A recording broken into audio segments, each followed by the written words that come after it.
The National Swine Registry is a global leader in swine pedigree services, documented swine genetics, marketing, and education outreach. The NSR prides itself on enhancing the value of pedigreed swine, maintaining breed integrity, providing member education, as well as youth development experiences.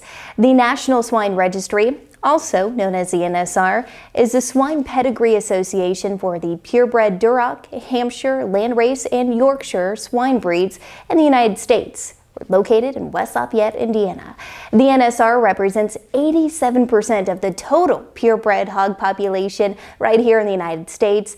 And in today's video, we are going to break down these great breeds and the value they can bring to your farm.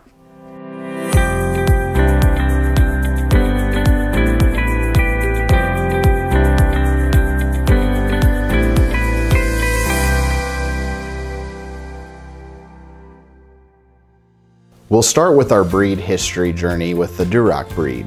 Durocs are red pigs with drooping ears. They are the second most recorded breed of swine in the United States and a major breed in many other countries, especially as a terminal sire.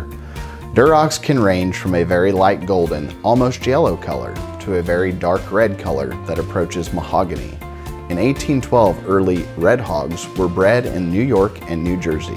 They were large in size, large litters, and the ability to gain quickly with characteristics Durocs possessed from the beginning. The foundation that formed today's Duroc was comprised of red Durocs from New York and Jersey Reds from New Jersey.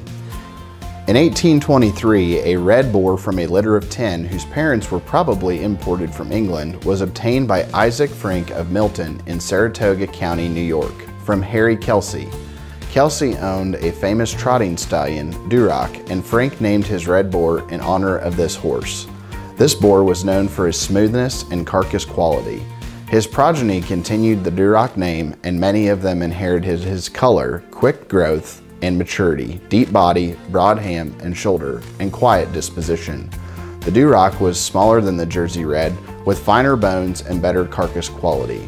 Beginning in the early 1860s, Durocs were made from a systematic blending of the two very different strains. This produced a moderate hog that was well suited for the finishing capabilities of the Corn Belt farmer. In 1893, Chicago's World's Fair, Durocs gained wide popularity at the first successful Duroc Hog Show.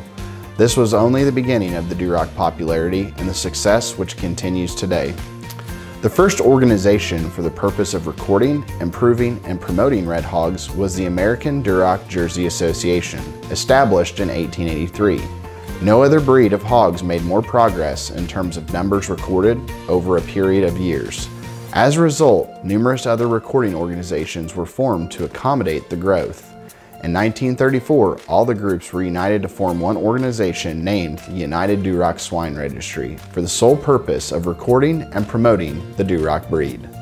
Today, Durocs are the world's terminal sire of choice. Their rapid growth, feed efficiency, robustness, and inherent advantage in meat quality make it unsurpassed in the terms of total system value, from the farm to the consumer's table. Producers in the U.S. and around the world rely on purebred Duroc sires to maximize the profitability of their commercial market hogs. The old slogan, Durocs, they grow on you, hey, that turned out to be way ahead of its time. To evaluate and enhance consumer acceptance and the pork eating experience for consumers, NSR has begun the development of the Certified Duroc Pork program, adding value to pork from Duroc sired pigs. So this program is set to fundamentally change the perception of pork in the meat case, bringing to light the juiciness and flavor Duroc pork brings to the table. Now that we know a little more about the Duroc breed, let's break down the breed eligibility requirements for replacement boars and gilts in the world's terminal sire. Red in color, ears must be down, no white hair anywhere on the animal, no black hair anywhere on the animal, must not have more than 3 black spots on the skin, and none of these spots can be larger than 2 inches in diameter. Must not have any shading or indication of a belt. Must have no evidence of an extra dew claw. Must be stress negative. Must have 6 functional tits on each side of their underline. So let's head over to the Hampshire ring to look at the history of the belt. Hampshire hogs are black with a white belt. They have erect ears. The belt is a strip of white across the shoulders that covers the front legs around the body. The Hampshire, which is a heavy-muscled, lean meat breed, is the fourth most recorded breed of swine in the United States. The Hampshire breed is possibly the oldest early American breed of hogs in existence today. The Hampshire hog, as we know it today, originated in southern Scotland and northern England. These pigs were known as the Old English breed. They were admired for their proficiency, hardy vigor, foraging ability, and outstanding carcass qualities. Hampshire pigs were imported into America between 1825 and 1835 from Hampshire County in England. Most of the offspring of these were early importations went to Kentucky, where the breed had most of its early development. The common name for these hogs were thin rinds because their skin was thinner than most of the hogs. The hogs in this area became rather popular due to their hardiness, vigor, prolificacy, and foraging characteristics.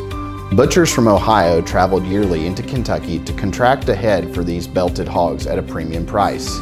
These original desirable traits have been further developed within the Hampshire breed, causing steady growth in popularity and demand. In May of 1893, a small group of Kentucky farmers met in Erlanger, Kentucky to form the first record association in order to keep the blood pure in these black hogs with a white belt. The first record association was called the American Thin Rhino Association. The name was changed several times until 1939, the name the Hampshire Swine Registry was adopted. During the 1920s, the breed continued to grow in numbers and in favor. The greatest popularity of the Hampshires did not come until after 1930. Since that time, they have been very popular and have sold for high prices as their genetic value has been documented. Through the years, Hampshires that are still being produced are productive, lean, durable, profitable, and popular at dinner tables. They are in the leader in the lean muscle with good carcass quality, minimal amounts of back fat, and large loin eyes. This black animal with the distinct and unique white belt is still known universally as the mark of a meat hog. Their ability to sire winning carcasses is unequaled, and they continue to set the standard by which all other terminal sires are evaluated. While not as fast growing or as heavily marbled as the Duroc, Hampshires are leaner with a darker meat color that has a higher pH and greater water holding capacity. Their fresh pork quality attributes are highly sought after. Let's break down the breed eligibility requirements for replacement boars and gilts in the belted breed. Must be black in color with a white belt starting on the front leg that totally encircles the body, including both front legs and feet. Ears must be erect and not rounded. Must not have any white hair or indications of streaking on the forehead. Must not have any white hair above the knob of the hock on the hind legs. White on the nose cannot break the rim or the top of the nose. Must not have any red hair. Must not have any evidence of an extra dew claw. Must be stress negative. And like the Duroc breed, must have 6 functional tits per side. Now that we have seen the terminal breeds, let's jump to the traditional maternal lines, starting with Landrace. Landrace are white in color. Their ears droop and slant with its top edges nearly parallel to the bridge of a straight nose. Landrace, which are noted for their ability to farrow and raise large litters, are the 5th most recorded breed of swine in the United States.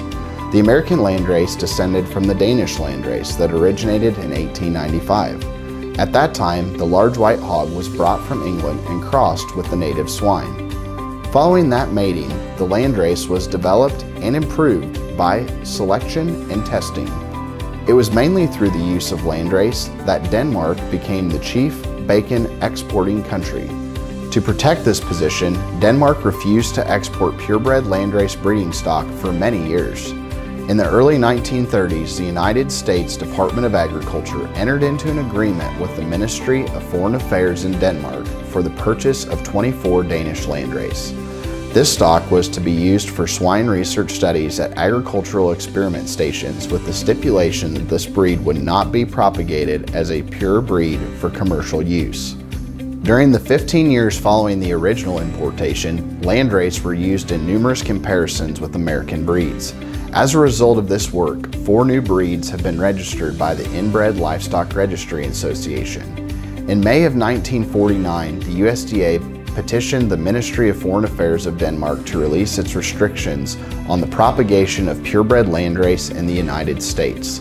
This request was granted, and the American Landrace Association was formed in 1950 to register and promote the sale of purebred breeding stock. Following the removal of restrictions on commercial use of Danish landrace, importations of Norwegian and Swedish breeding stock provided the outcrosses necessary for the expansion and development of the American landrace breed of today.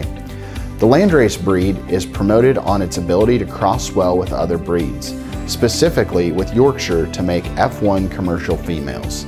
Landrace are prolific sows that farrow large pigs and are exceptionally heavy milkers.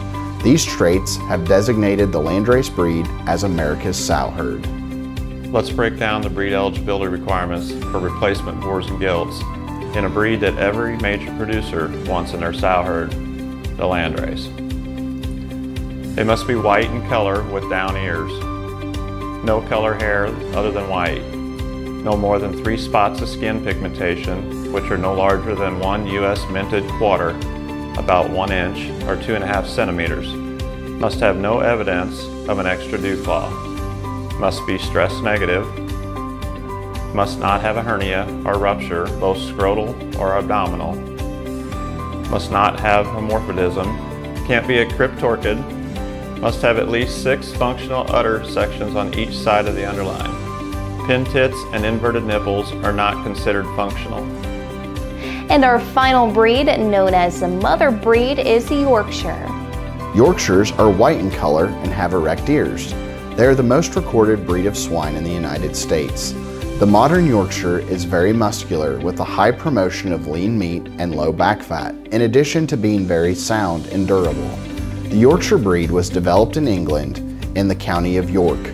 Later, the name was changed to English Large White, but it was known as Yorkshire throughout the most of the rest of the world. In 1761, Robert Bakewell became interested in a local tribe of hogs known as the Leicestershire breed, and he molded them into a large, useful hog that became popular in England. It is very likely that some, if not most, of the best Yorkshire hogs today came from these hogs. The first Yorkshires in the United States were brought into Ohio around 1830. The Yorkshire breed experienced many ups and downs over the years.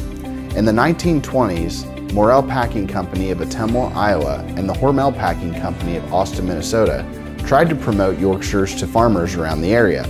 This was following World War I, and the market of lard was vanishing. They failed to gain popularity with farmers due to their slow growth rate and short, pugged noses at the time. The favor of farmers with the Yorkshires didn't come until the importation of many English Large White from the British Isles. Farmers realized what they could do for them and soon started to accept Yorkshire breeding stock. Mothering ability, larger litters, body length, greater scale and frame were in such demand that many producers were ready to try Yorkshires again, and this time they were successful.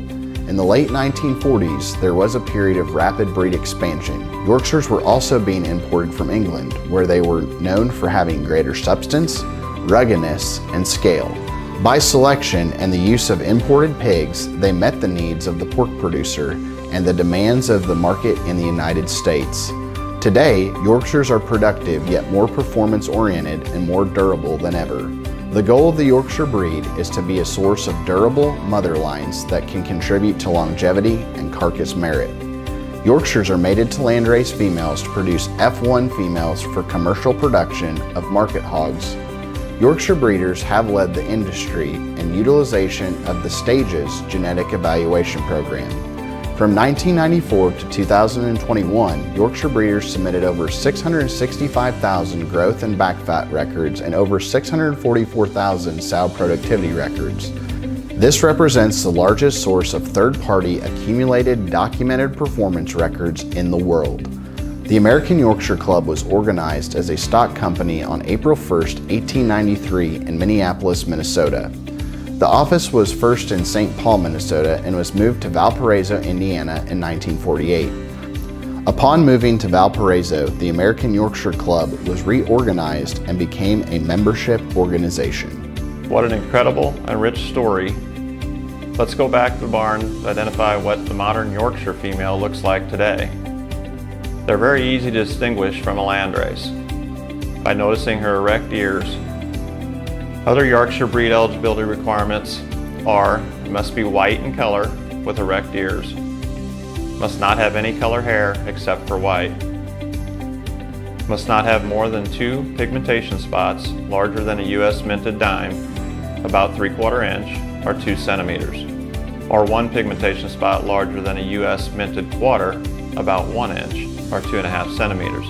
These pigmentation spots cannot exceed a U.S. minted silver dollar, 1.5 inches or 3.8 centimeters. Must have no evidence of an extra dew claw. Must be stress negative. Once again, functional tits per side is also required. And now that we know about the breeds that make up the NSR, let's dive into how the NSR was formed. The National Swine Registry formed in 1994 as a result of the consolidation of the American Yorkshire Club, the Hampshire Swine Registry, and the United Duroc Swine Registry. In January 1998, the American Landrace Association joined. Placing its home in West Lafayette, Indiana, the consolidation effort allowed for increased efficiency in the services offered to purebred breeders through the elimination of duplicated resource allocation and established a unified approach to the future development of programs and services for each of the 4 breeds. Today, the National Swine Registry is an industry leader in swine pedigree services, education, youth development, and is a trusted source for purebred breeders nationwide and around the world. An important factor of the National Swine Registry is pedigree verification through proven testing. For many years, everything added to the system was based on the trusted word of the breeders submitting the information. Later, the breed associations and NSR verified breed purity through a physical test mating, which ensured the sires did not carry any non-breed color. In the early 2000s, DNA testings for HAL 1843, the stress gene, and non-Hampshire color became available. With advances in technology, all 4 breeds of the NSR today use breed composition and parentage testing to validate breed purity and verify lineage.